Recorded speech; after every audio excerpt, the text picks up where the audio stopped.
disrupted. America that I fought. Weird thing to happen. Hello, one and all. Welcome to this edition of Kitz Corner. Hope you're having a fantastic day so far. So it's still happening. The longest battle of human history in any civilization of censorship is still continuing on. Still continuing on. In the age of the information era, as we have the internet, social media, we're able to, access so much information and allow it to connect to individuals all around the world. We still have very powerful, corrupted individuals and cabals of criminals that want to silence the populace to getting access to information, from allowing us to know about things. This has been the longest battle of human history since the existence of humanity. It is purely a classist situation that both parties have been accused of, both Republicans and Democrats have been accused of for long amounts of time, whether you're liberal, conservative. It is the longest long-run battle of trying to silence out information from the peasants because they don't want people to be knowledgeable about things, because knowledge is power. And when we become knowledgeable about the corruption, when we become knowledgeable about the understanding of the world, when we become knowledgeable about who really is in control of our lives, who's monitoring us, who's really at the helms of every single aspects of industries and our food, our agriculture, our consumerism, like all that stuff, the more we become knowledgeable about, the more powerful we understand about these corrupted individuals, and the more we can find out more and become more powerful than them, because there's more of us than there are of them. So that's why they're trying to keep us in the dark. And this has been going on for years. And still they're trying to come up with new ridiculous ways to continue on the censorship. At first it was, COVID. Then it became the Russian-Ukraine conflict war that still continues to be suppressed. Then they did it because, right-wing supremacism. Then they tried to do it with January 6th. But here, I don't even know if they're even trying anymore, because now the announcement is that they're just basing this on an emergency. So they're announcing that the U.S. government is declaring an emergency to request to keep censoring Americans on social media.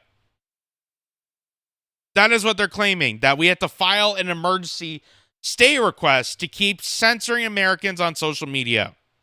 And it says the U.S. government has filed an emergency stay request to lift a recent injunction issued by a federal judge forbidding the government from violating Americans' First Amendment rights by colluding with social media companies to censor their constitutionally protected speech. In the emergency stay, the government contended that the injunction was vague and that the attorney generals did not show harm from censorship. Did not show any harm from censoring people. Are you kidding me? Are you kidding me? Do we need to open up the history books and show people the damage that is done with censorship tactics? When has censorship ever worked in human history? Can anyone ever explain that? No.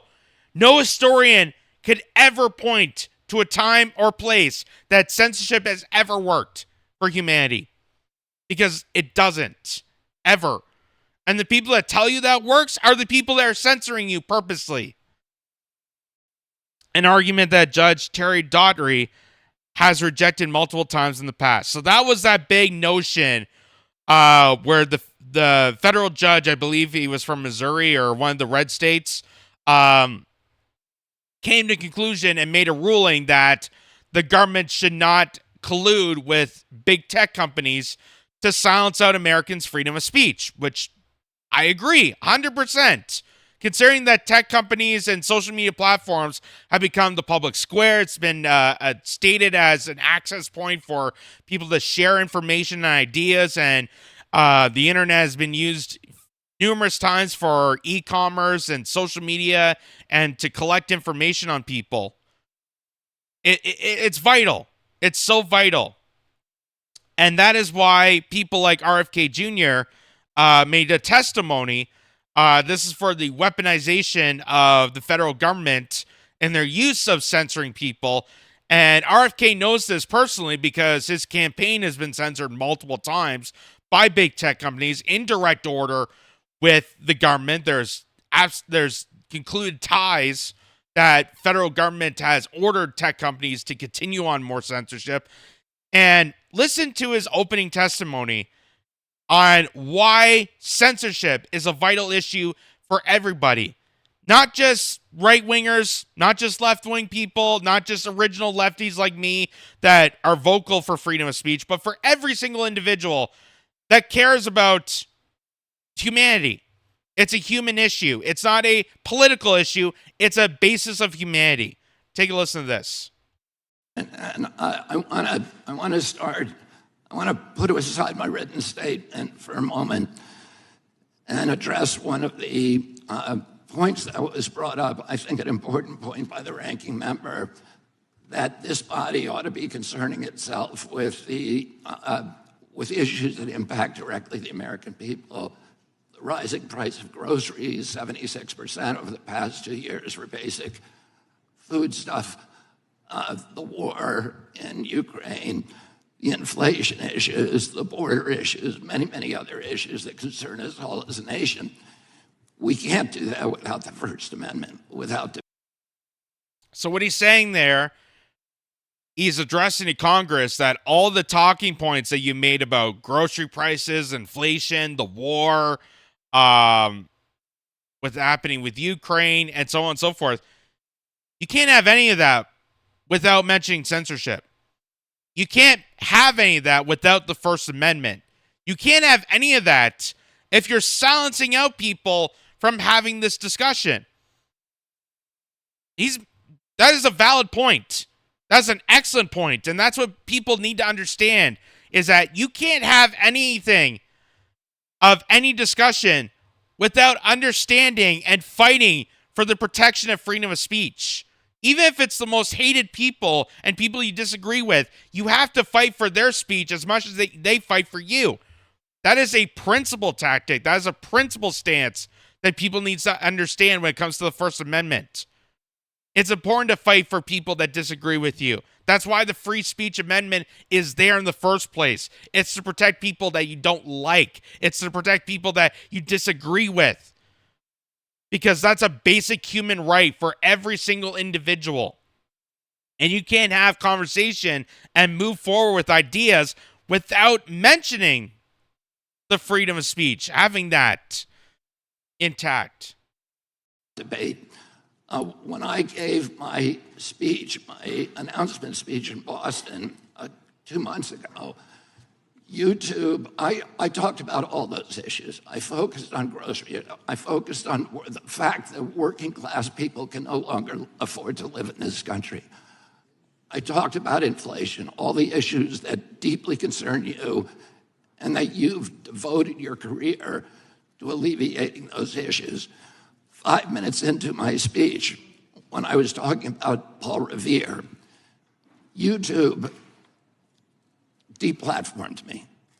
I didn't talk about vaccines in that speech. I didn't talk about anything that was a verboten subject. I just was talking about my campaign and things, the conversation that we ought to be having with each other as Americans. But I was shut down, and that is why. And if you don't believe that there's a political side to this, that there's a political attack of social media. And by the way, this happens on both sides. Because I always see articles about how, lefty tech companies like Google and Facebook and Microsoft and YouTube are attacking conservative voices. They're also attacking lefty voices, anti-establishment lefty voices, which used to be a majority of the left. They used to be the stance of being a lefty was you were against the establishment, you're against the status quo, you were, rallying against the man, the Woodstock days, the hippie days. That used to be the basis of it. But because it's been cultivized by these notorious thugs that now say that leftism and being a liberal is being compliant with the security apparatus, it's being compliant with big pharmaceuticals, it's being compliant with censorship tactics from the government and how we need to preach more silence of individuals because of unaccepted views they have. And people are telling me that, oh, this is just YouTube being a private company. They have the authority to do so. This is not at all a political attack. Well, you just heard a explanation here of clearly a political attack. This guy is mentioning about his campaign. He's running for president, and just mentioning his campaign on YouTube immediately gets him off YouTube. Not mentioning COVID, not mentioning any conspiratorial things, not mentioning anything that would be harmful to the establishment, but just running a campaign is so disgraceful. And it is disgraceful for the Democratic Party because the Democratic Party does not want a figure like RFK Jr. in it. They rather have sleepy-eyed, demented Joe Biden in a Weekend at Bernie situation, hold him up in a pedestal. Or laugh a fit Kamala Harris. Why the First Amendment's important. Debate, congenial, respectful debate is the fertilizer, it's the water, it's the sunlight for our democracy. We need to be talking to each other. Now, this is a letter that many of you signed, many of my fellow Democrats. I've spent my life in this party. I've devoted my life to the values of this party. This 102 people signed this. This itself is evidence of the problem that this hearing was convened to address. This is an attempt to censor a censorship hearing. So just pointing out the irony of all this, that the Democratic Party, the party that's supposed to be so inclusive and care about, values and freedoms of individuals, the party that cares about humanity, and we're so inclusive, we want to make sure it's inclusive for everybody, 102 people signed a document to censor a censorship hearing. Okay, I just want to point out that irony that the Democratic Party tried so vigorously to censor out a discussion about censorship. Being the inclusive party. That is how disgusting, violent, toxic that political party is. And what it's become, and what it's going to be turning itself worse into the more it goes on. Because it's going to get worse. It's going to get even worse in the Democratic Party. Same with the Republican Party. These political establishments will stop at no ends to silence out its opponents, silence out people that are outside the establishment norms, that are criticizing the establishment because they don't want people to be knowledgeable and critiquing the criminal cabal that truly overpowers us, that rules us like kings, like unruly kings. The charge is in this, and by the way, censorship is antithetical to our party. It was appalling to my father, to my uncle, to FDR, to Harry Truman, to Thomas Jefferson, as the chairman referred to. It is the basis for democracy. It sets us apart from all of the previous forms of government. We need to be able to talk, and the First Amendment was not written for easy speech. It was written for the speech that nobody likes you for. And I was censored not just by the Democratic administration, I was censored by the Trump administration. I was the first person censored as the chairman pointed out, by the Biden administration 2 days after it came into office. It ordered a truthful, and by the way, they had to invent a new word called malinformation to censor people like me. There was no misinformation on my Instagram account. Everything I put on that account was cited and sourced to peer-reviewed publications or government databases. Nobody has ever pointed to a single piece of misinformation that I published. I was removed for something they called malinformation. Malinformation is information that is true, but is inconvenient to the government, that they don't want people to hear. Wow. And that's antithetical to the values of our country. After I announced my presidency, it became more difficult for people to censor me outright. So now I'm subject to this new form of censorship, which is called targeted propaganda, where people apply pejoratives like anti-vax. I've never been anti-vaccine, but everybody in this room probably believes that I have been, because that's the prevailing narrative. Anti-Semitism, racism, these are the most appalling, disgusting pejoratives, and they're applied to me to silence me, because people don't want me to have that conversation about the war, about groceries, about inflation, about the war on the middle class in this country that we need to be having. And by the way, I want to say this while I'm on the record, that in my entire life, and why I'm under oath, in my entire life, I have never uttered a phrase that was either racist or anti-Semitic. I have spent my life fighting my professional career, fighting for Israel, for the protection of Israel. I have a better record on Israel than anybody in this chamber today. I'm the only person who has publicly objected to the... Which, by the way, is something that I would critique Robert F. Kennedy on. But I still adore him. I still think that he's definitely way better than any other person. Maybe him and Cornel West. I prefer them over any other individual that's currently running presidency in the United States, or any person in the United States. And even here in Canada, I'd prefer Robert F. Kennedy Jr. than any individual here in Canada. Like, we don't have a testimony here on censorship, considering the fact that we had Bill C-11 placed on TAC. We have, Bill C-18. We have numerous bills coming forward to try to censor more people, especially online creators, because people are getting away from traditional media to go towards podcasts and YouTube videos. They want to cancel that out to save the, traditional media industry that's falling apart, that has lied to us, unfortunately. And there's nobody testifying more about this. And so I definitely put him higher on a pedestal than any other person. But again, that's why we need freedom of speech. That's why we need the First Amendment, because I would have a discussion about, his stance on Israel. I would have a discussion. I would love to have a conversation with them. But we can't do that if we don't have freedom of speech, if we don't have the First Amendment, which is what he is fighting for.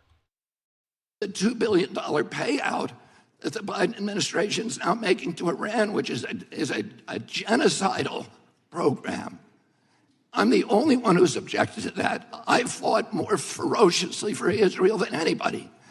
But I am being censored here through this target, through smears, through misinterpretations of what I've said, through lies, through association, which is a tactic that we all thought we had been discredited and dispensed with after the Army McCarthy hearings in the 1950s. But those same weapons are now being deployed against me to silence me. I know many of the people who wrote this letter. I don't believe there's a single person who signed this letter who believes I'm anti-Semitic. I do not believe that. There is no evidence of that. Now, I want to say something I think that's more important, and it goes directly to what you talked about, ranking member, which is the need, this toxic polarization that is destroying our country today. And how do we deal with that?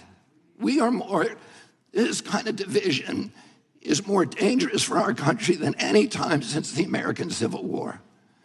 And how do we deal with that? How are we going to, every Democrat on this committee believes that we need to end that polarization.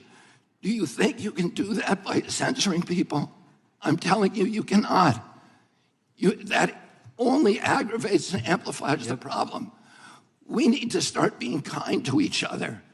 We need to start being respectful to each other.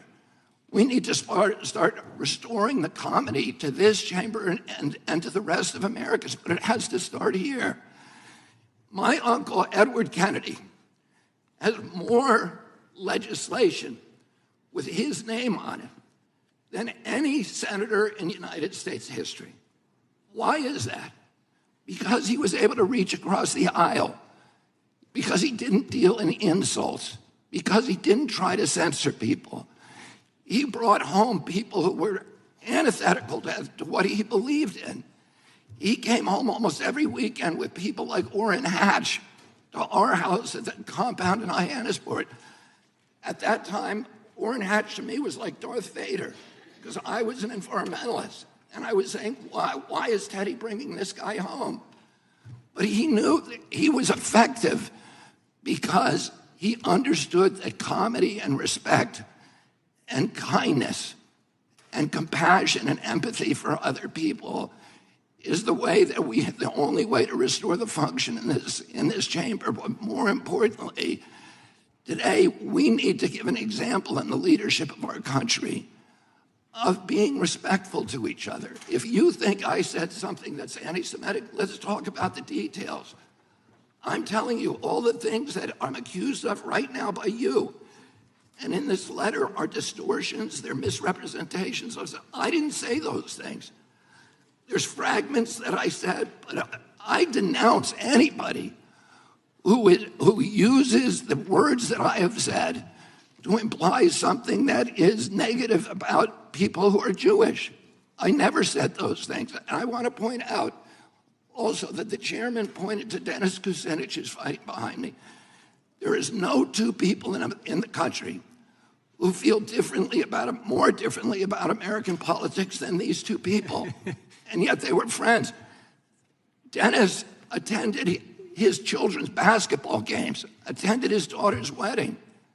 This is what we need, how we need to start treating each other in this country. We have to stop trying to destroy each other, to marginalize, to vilify, to gaslight each other. We have to find that place inside of ourselves of light, of empathy, of compassion, and above all, we need to elevate the Constitution of the United States, which was written for hard times, and that has to be the premier. So there you go. That was Robert F. Kennedy Jr.'s testimony. Powerful statement, powerful words. I agree. I would agree with, I'd say 99.9% of all that.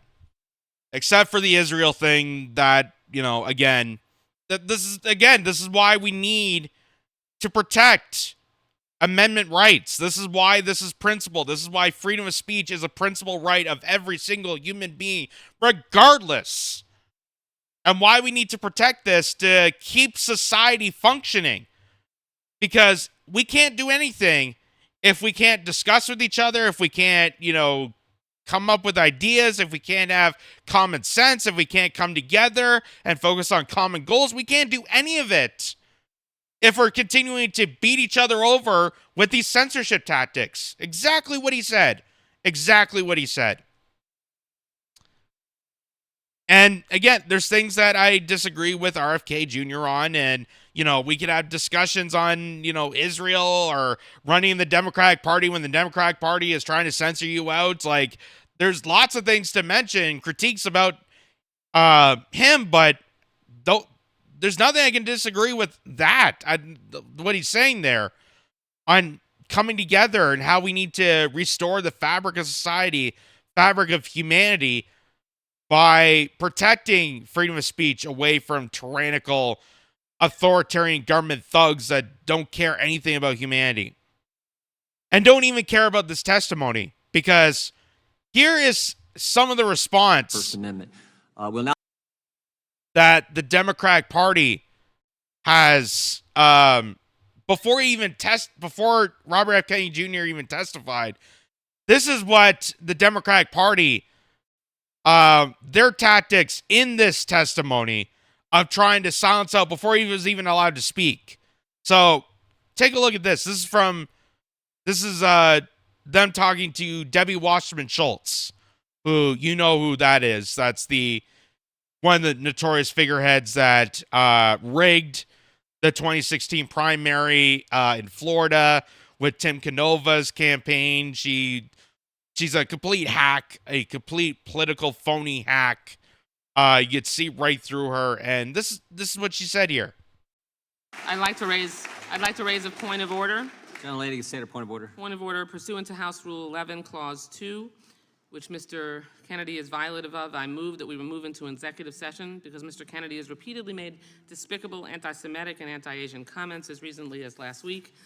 Rule 11, Clause 2 says, whenever it is asserted by a member of the committee that the evidence or testimony at a hearing may tend to defame, degrade, or incriminate any person, or it is asserted by a witness that the evidence or testimony that the witness would give at a hearing may tend to defame, degrade, or incriminate the witness, and it goes on. Mr. Kennedy, among many other things, has said, I know a lot now about bioweapons. We put out hundreds of millions of dollars into ethnically targeted microbes. The Chinese have done the same thing. In fact, COVID-19, there is an argument that it is ethnically targeted. COVID-19 attacks certain races disproportionately. The races that are most immune to COVID-19 are... Gentlelady making a motion or a speech? I've made a motion to move into executive session because Mr. Kennedy's testimony... Mr. Chairman, I and move his to table the previous motion. statements- The gentleman from Kentucky has moved to table. Mr. Chairman, I ask for a roll call vote on the motion to table. Well, let me ask the question. The question is on the motion to table. The gentlelady has asked for a roll call vote. The clerk will have to step back for a second. The clerk will have to come in. We'll call the roll on the motion to table, and then we can get back to testimony. I think the witnesses can sit in the chairs sitting behind. I'll leave that up to the clerks. If the clerks are comfortable with that. Yeah, why don't we do that? Maybe we can go right down here. Mr. Chairman, point of order. Gentleman from Louisiana. So you see what's happening here. Debbie Wasserman Schultz is trying to interrupt this testimony, this weaponization of federal government speech, this whole thing, by pulling up some random, ridiculous tirades, supposedly what RFK said about bioweapons connected to anti-Semitism. Which, again, are you trying to denounce that there is no bioweapon chemical plants around the world? Because there are. We know that there's gain-of-function research. We know that they're constantly making hazardous chemical bioweapon attacks on civilians. We know this already. We know that the military bases around the world have engineered biochemicals to use for weaponry. We know this. So that somehow is linked to anti-Semitism, and you're trying to pin this on RFK Jr. in a testimony about censorship.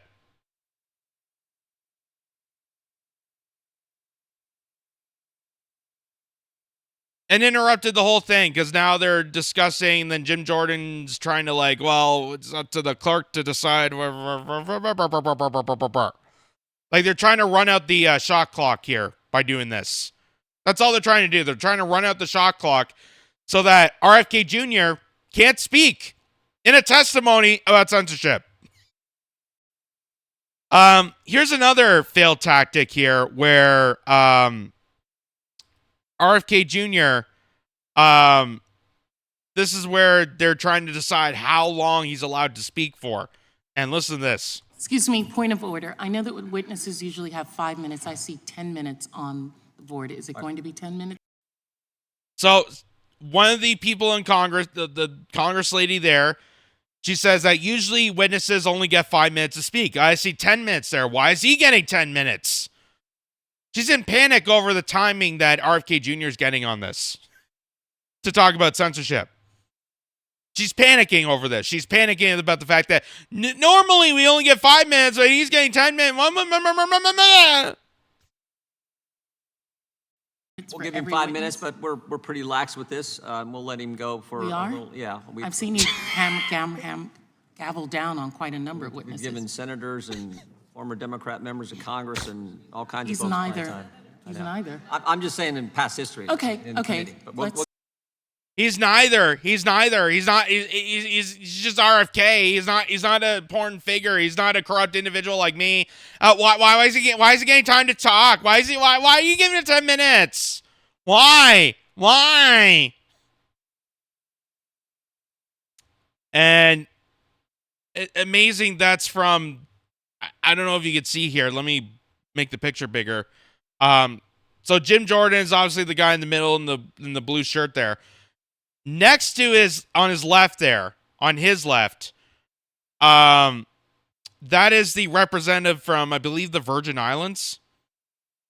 It's either Virgin Islands or Puerto Rico, one of the outsider kind of states. It's Virgin Islands. So she's a representative of the Virgin Islands, and her campaign, you know how she got in the position that she got in now? Her campaign was financed by the Jeffrey Epstein organization.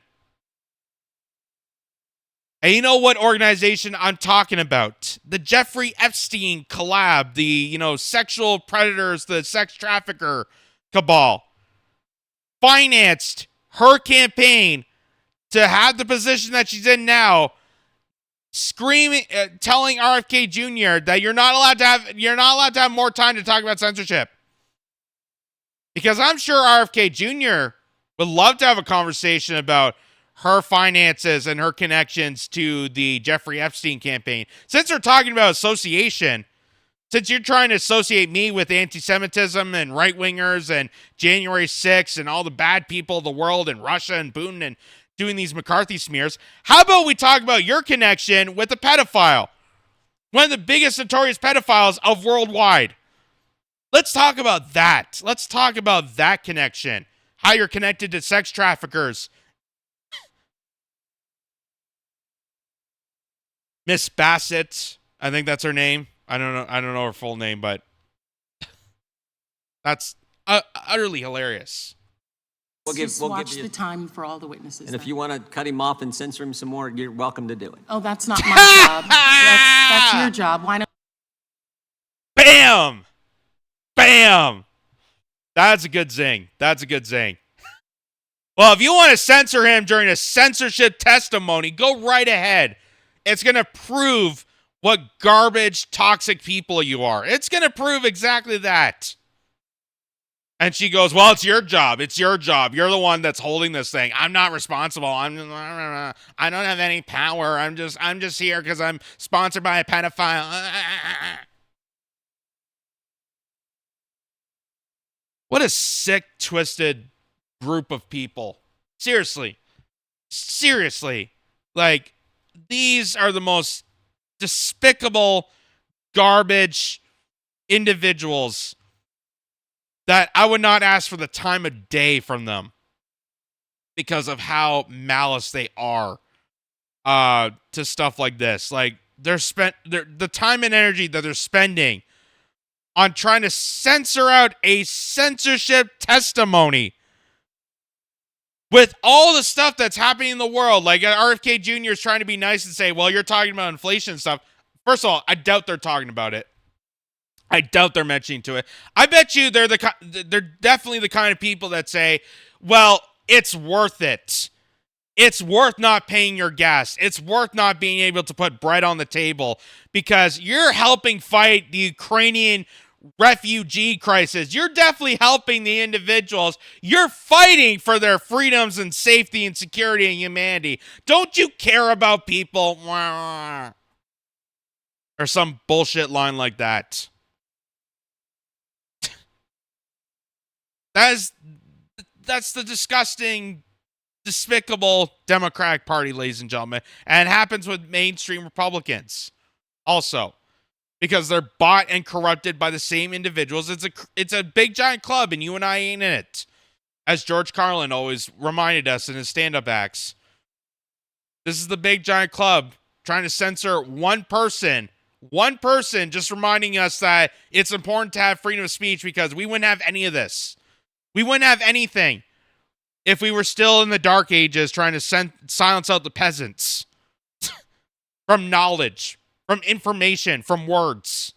I didn't realize there was a pandemic on words in this day and age.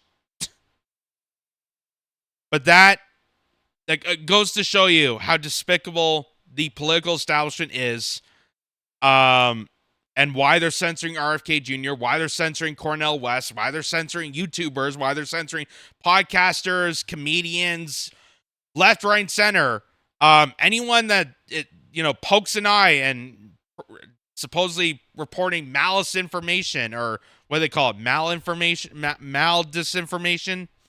I forget the term that he said there, but anyone that is telling us information that is a disturbance of the evil empire, they get taken down. They get targeted on their back. They get 9 ways to Sunday, just like how Chuck Schumer, the leader of the Democratic Senate, said on a news channel that the intelligence community has 9 ways to Sunday to take anyone down, including the president, if they step out of line with the status quo, with the New World Order. That is deeply disturbing. And that is why every single person, no matter who you are, should be outraged and should be standing alongside to fight for basic human rights like freedom of speech. Because if it happens to RFK Jr., if it happens to Alex Jones, if it happens to Jimmy Dore, if it happens to Kim Iverson, if it happens to anybody, it's going to happen to you. Because once you open the floodgates, there is no return. And they're trying to censor as much as possible to anybody, no matter who it is.